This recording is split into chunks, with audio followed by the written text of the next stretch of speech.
Las historias más bellas de Costa Rica jamás contadas. El mejor programa sobre cultura popular y gente de abolengo. Aristocracia, diplomacia, jerarcas de gobierno y hasta criollos de piso de tierra. Muchos hechos confidenciales de conocidos y desconocidos hombres y mujeres guardados solo debajo de la almohada. Quédese con nosotros en este programa especial, las historias más bellas de Costa Rica jamás contadas, por Monumental 93.5 FM.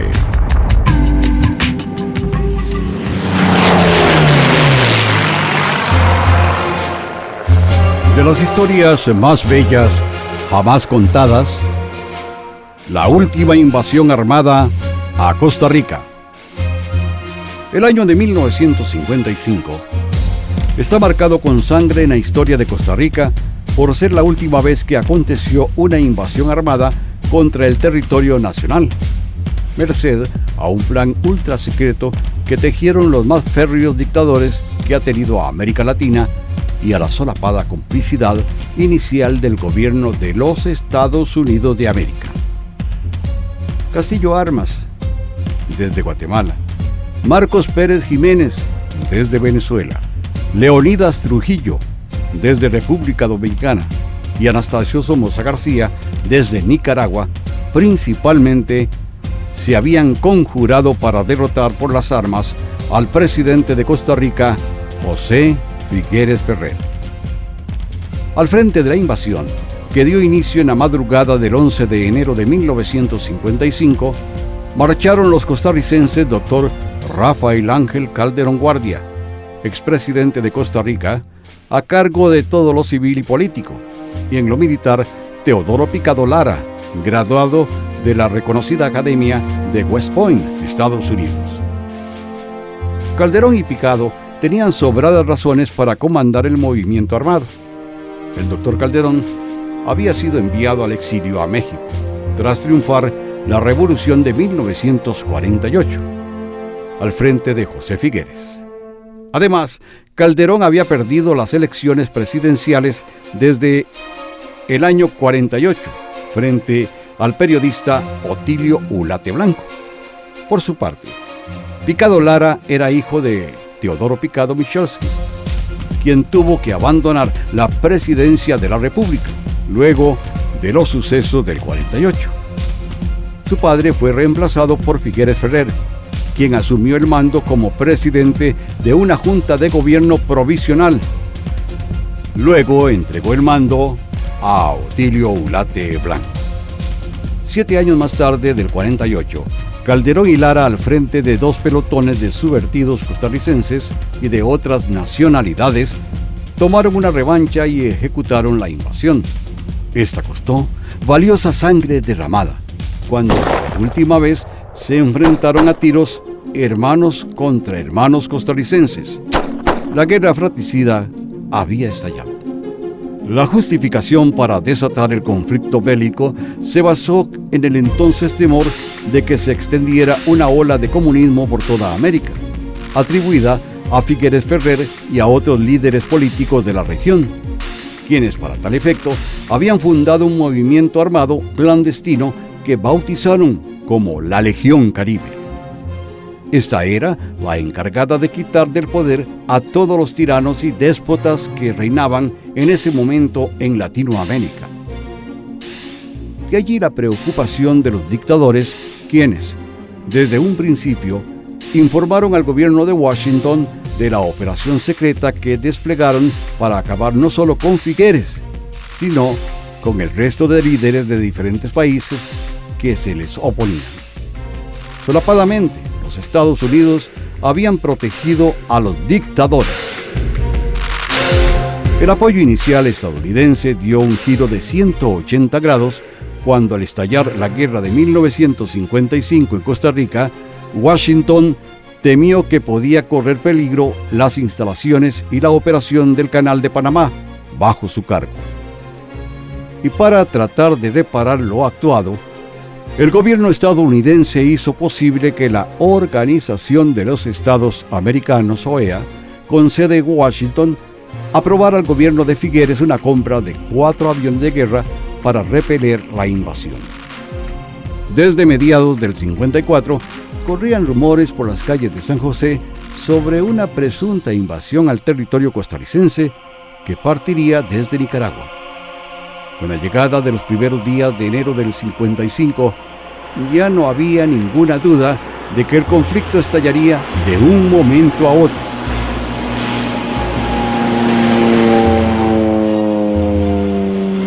Al aeropuerto Las Mercedes, en Managua, Nicaragua, había llegado una flotilla de 7 aviones de guerra enviados por el déspota Marcos Pérez Jiménez, procedentes de Venezuela. El embajador de Nicaragua ante la OEA justificó esas naves asegurando que habían llegado en misión de buena fe. Para entonces el comandante Picado Lara ya tenía preparados a sus hombres.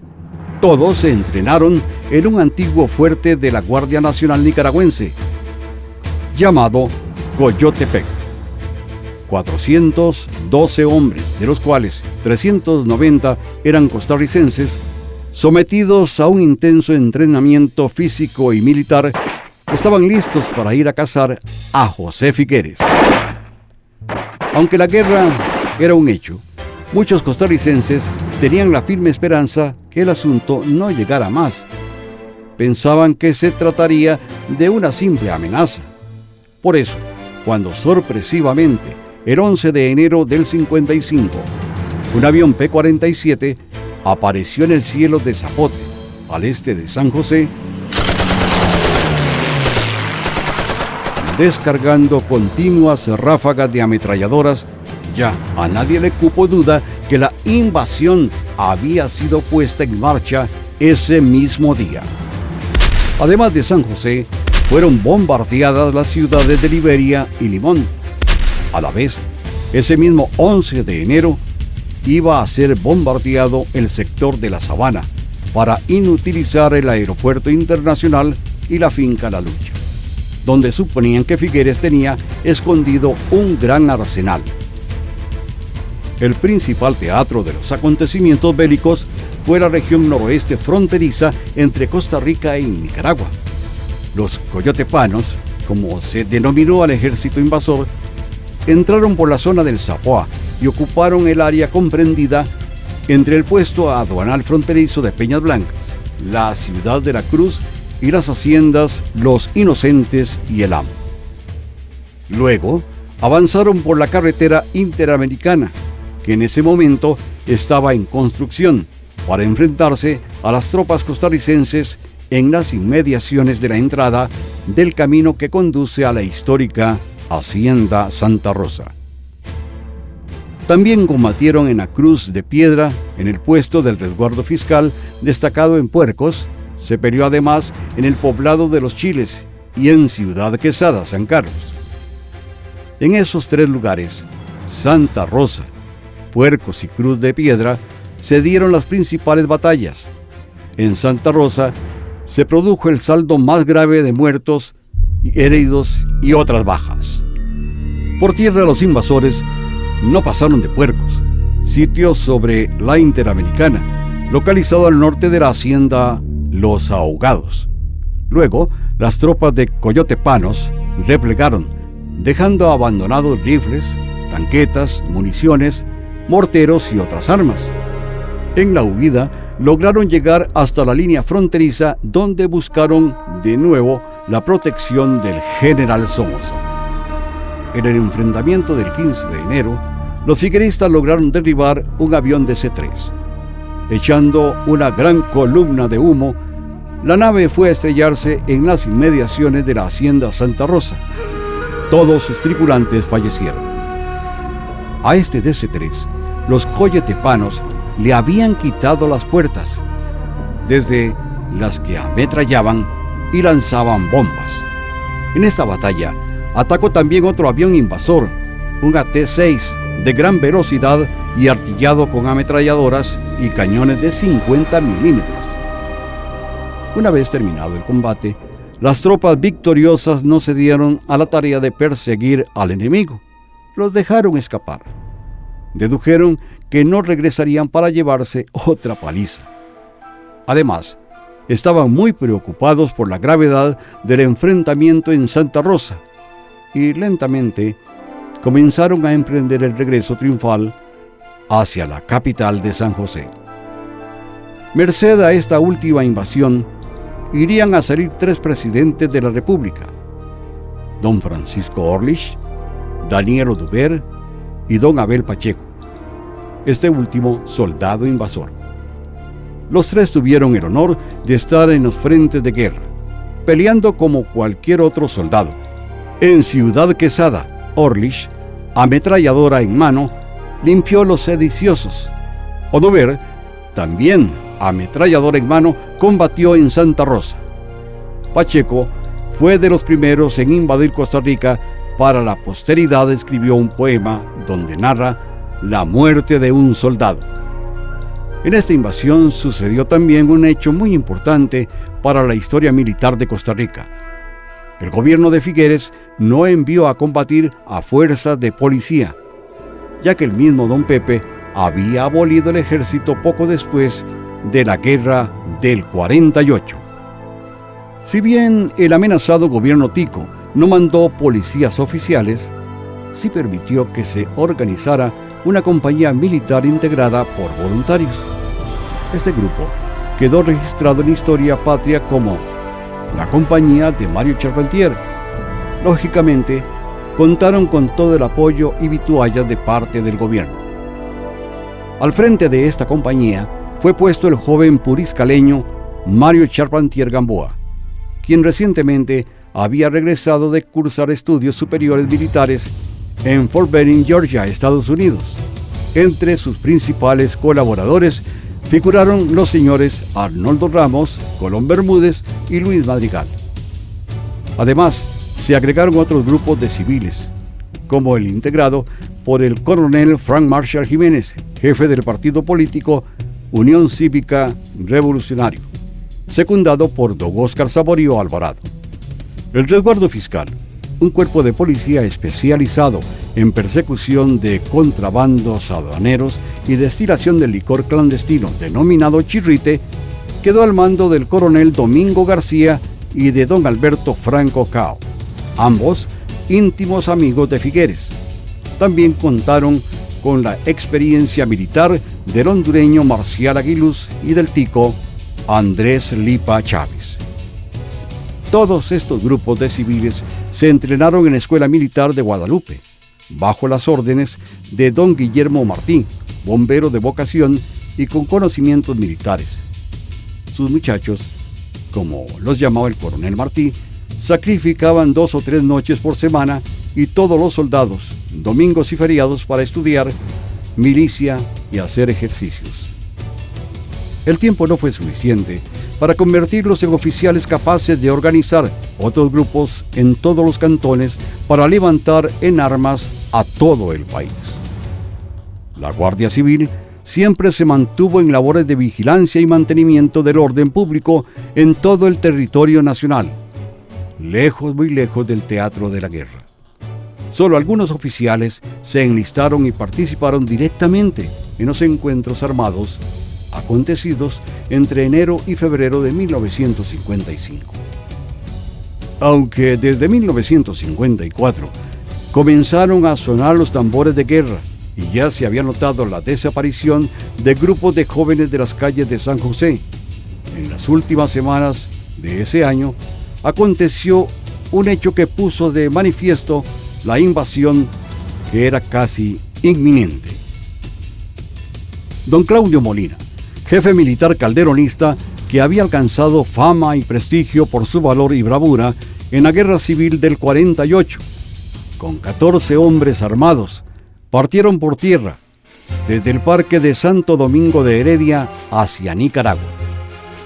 Sin ocultar nada y hasta realizando alardes de su acción, tomaron el camino de Sarapiquí y lograron cruzar la frontera sin que pudieran ser detenidos por la Guardia Civil.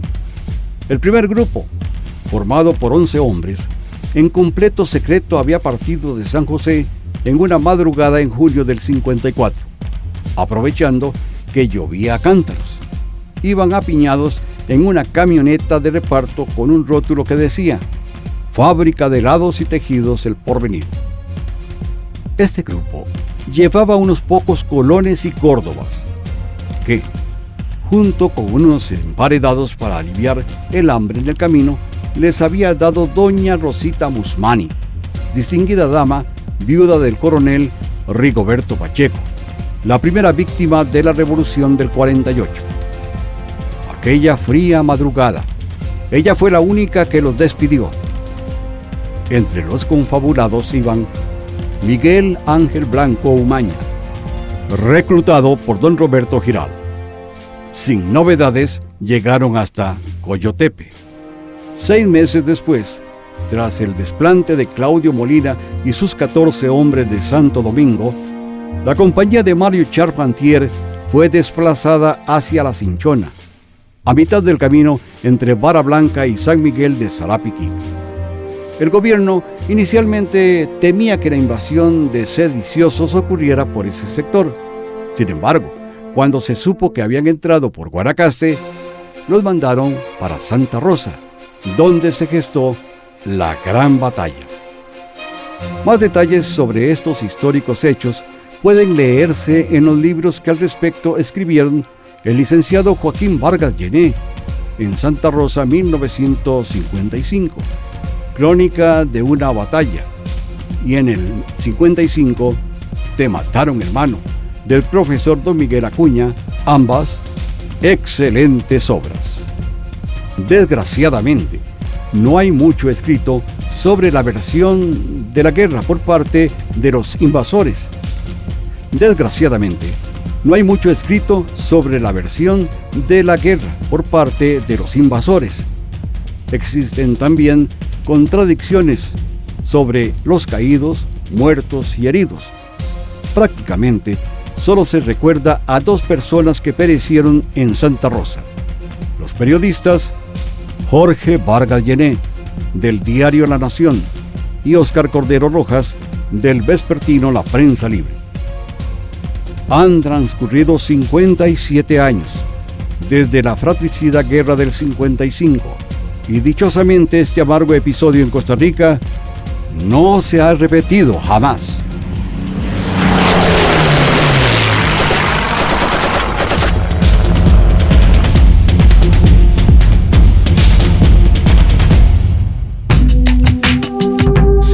Las historias más bellas de Costa Rica, jamás contadas. Narración: José Ángel Vázquez. Guión: Huber Solano Quirós. Grabación: Pablo Díaz. Edición: Víctor Peralta. Una producción de Central de Radios, Costa Rica.